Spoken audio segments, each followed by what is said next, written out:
What's up, guys? So we're heading to Moon River Brewery. This location, Moon River Brewery, is one of the most haunted locations in Savannah. And I'm going to get to go there, try a brew or two that they have. I'm excited about this certain lager that I've read on their menu. And apparently, the owner of the location is in and is willing to give me a private look around of the basement level of the structure, and he's even going to give me a little bit of the history surrounding Moon River Brewery. So this is going to be awesome. This is going to be my first full-length video, I guess you could call it. So we're going to have some fun, enjoy ourselves, and try some brews, try some spirits, maybe see a spirit or two, and learn about some spirits. All right, y'all. See you then. Adios. What's up, guys? All right, so we are here in the Moon River Brewing Company, right? Yep. Moon River Brewing Company, and I have someone special here that is a guest. If you want to go ahead and introduce yourself. I'm John Pinkerton. Yep. John Pinkerton here is actually the gentleman that runs this company. He's given me the special opportunity to come down here and down to the basement of the brewery, and dude, this place is awesome. We've already gotten some activity on the K2 just walking around in here, and I've only been down here for like 3 minutes. So he's going to tell us a little bit about the history, some stuff that, you know, they've actually proven. All right, so if you want to go ahead and just tell them, you know, some of the base history about this location, anything that you kind of want to talk about here.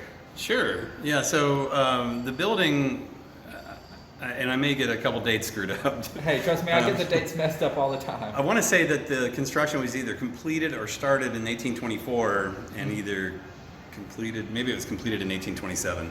But that gives you at least a pretty good perspective on when we're talking about, the time frame. You know, when this building was built, there was no running water, there was no electricity. It was originally built as the city hotel. So it would have been not a hotel quite like we expect when we go to you know, hotels and motels these days.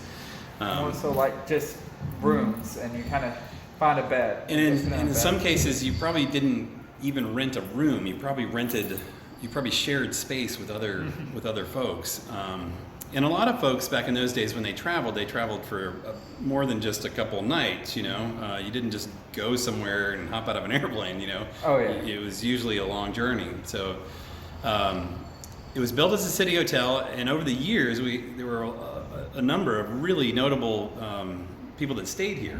Now I'm giving you this is what you would find at the Georgia Historical Society and the newspapers and various records at the time. Well, probably one of the most notable people that stayed here was John James Audubon. We all know, we're familiar with those drawings that we see in you know, science books and stuff, like all those drawings of birds and various nature subjects. He stayed here for I think a number of months, probably looking for a patron to help kind of sustain what he did, which is basically like nature drawings. Oh yeah. The general, oh shoot, I'm going to screw this up. Well, General Lafayette stayed here at one point. I'm trying to remember, General Winfield Scott stayed here. That's who I was trying to remember. He was the hero of 1812. Oh yeah, so tons of very notable people. Yeah, pretty interesting. Now we're down in the cellar, and we're not entirely clear on what would have occurred in the cellar. Back in those days, most of the principal business probably would have started on the second floor. And we've seen drawings and/or photographs over the years that indicate that either there was originally like a double set of stairs coming from the ground level up to the second floor, so you would have gone upstairs to go to the hotel. Of course. We also know from the records that there was a U.S. post office. The first U.S. post office of Savannah, I believe, was on the first floor. So you would have had sort of secondary businesses on the first floor. Well, this would be the basement, so it would be on the floor above us. We're not really sure what would be going on down here. Maybe there was like cooking type stuff. I mean, every room has like 2 chimneys or 2 fireplaces. So that could have been the case. I mean, even though the founder of the colony General Oglethorpe, part of his rule was that there was no slaves. I think it was probably likely that there were in fact slaves. So that's a possibility too, an unfortunate possibility. Oh yeah.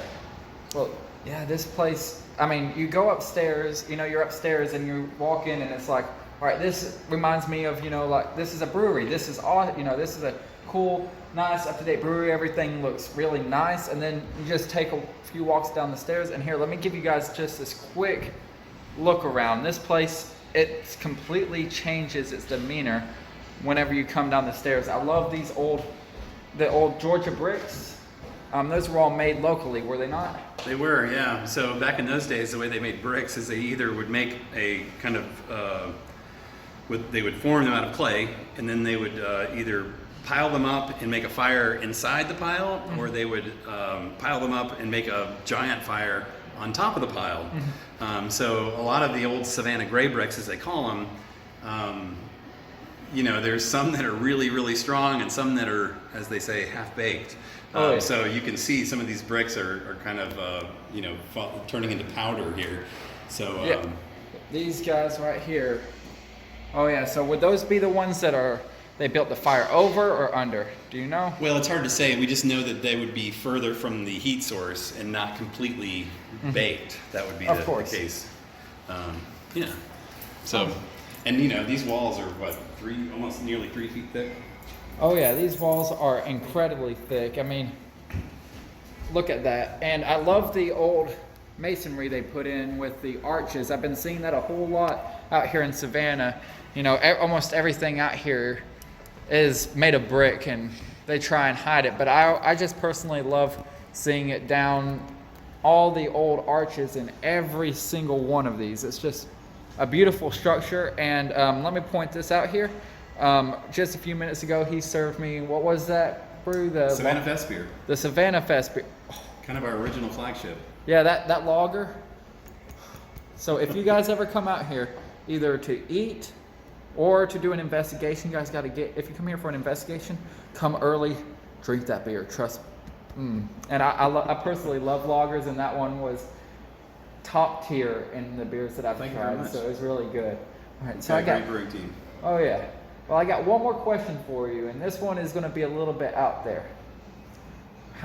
Do you know much about the fight that broke out between the doctor and that one gentleman? Yep, one of them was Stark, I think. Stark was the gentleman that got shot. I think it was like the town drunk or, town. What we know from the account that was in the papers that you can go and find at the Georgia Historical Society was that there was a feud between these two men, and as you might imagine, they were antagonizing one another in some form or fashion. And at some point, apparently, that went a little too far, and the one guy shot the other guy. Okay, I think it said that it was a doctor who fired at him. I think so, and there's probably a lot more to it than that, even from the account in the newspaper. But and I believe that other guy was charged with murder. Yeah, the doctor was. I was reading up on it a little bit. The doctor actually got off on self-defense because A, the guy that got shot was the town drunkard and nobody really liked him, and B, they really needed a good doctor. He was the best one in town. Interesting. So, Yeah. So, but these are things that you can actually look up. I mean, it's not just a story. So. Hey, one more question.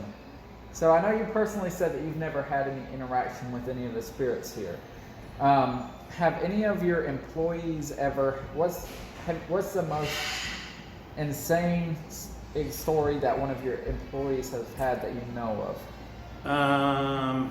Yeah, so just to confirm, I have not had any experiences. I'm, one of the sciencey guys around here, so I don't want to say I'm a non-believer. I'll just say that I'm kind of agnostic in the sense that when it happens, I'll have a story to tell. Skeptic. Yeah, and skeptics are actually really important in the paranormal community, because if you say every single bing, bump, and knock is a spirit, then you're not going to actually go in and say, hey, this could have been made from this pipe, or this is a building shifting, or this is a special echo. And as a brewer, you become intimately aware of sounds and smells And you know, if a drop of liquid hits the floor anywhere in this building, I'm going to hear it. Yeah. Because that's really important to a brewer. Oh yeah, you don't want to You know? waste anything. So, but yeah, almost every employee that I've got has got some kind of story to tell, and I'm sure some of it is a little fanciful, and some of it maybe is quite heartfelt. I know that people talk about feeling touched as they move around the building in various ways, particularly up and down stairs for some reason. I've had people tell me that they've been scratched, and I find that highly suspect, but well, whatever. You know. Here's a little something from someone that's been in the field for a while. Here's how you can tell if they really get scratched or if they're fibbing a little bit. So for those of you that do not know, a paranormal scratch is not actually a scratch. It is a subdermal burn, a burn below the layer of skin, which makes it raised, hot to the touch, but when you touch it, it does not feel rough. Interesting. Because what it is it's heat transferred to cause burn below the skin. So if someone comes up and it looks like they dragged their claw down their chest and it's a lot of broken skin, they did that to themselves. So now you guys know this. You know this in case anyone tries to, pull a quick one on you saying they got scratched by a spirit. All right, so. And I always like to tell people, like, they probably don't bother me because I take care of the spirits. Oh, that is a big aspect. Once you actually take care of the structure and they see that, you have the care of the structure foremost in your mind, if you don't want them to interact with you, they're going to leave you alone. You start, you got those people coming in here and they're like, and they're, messing with stuff, being rude not only to the spirits but to the structure as well. They'll give them a piece of their mind. So that's probably why you've, gone under the radar, is you're noticed, you're appreciated, so they don't want to screw with you any. They just want to let you do your work. Well, I kind of meant as a brewmaster, I took care of the spirits. Oh yeah, you heard that first. He takes care of the spirits here. All right, bud. Well, I appreciate it so much. Yeah, it's nice to meet you. I'm Likewise. glad you stopped in to Moon River. All right, for sure. All Cheers. Right. And if you want to say one more time your name to the camera. John Pinkerton, owner, brewmaster emeritus, Moon River Brewing Company. Moon River Brewing Company. All right, everyone. Cheers, y'all. So come out here, get you some beer, do a little bit of ghost hunting, get you some food. You know how it is. All right, I love you guys. You take care, be safe, and drink responsibly. Good night.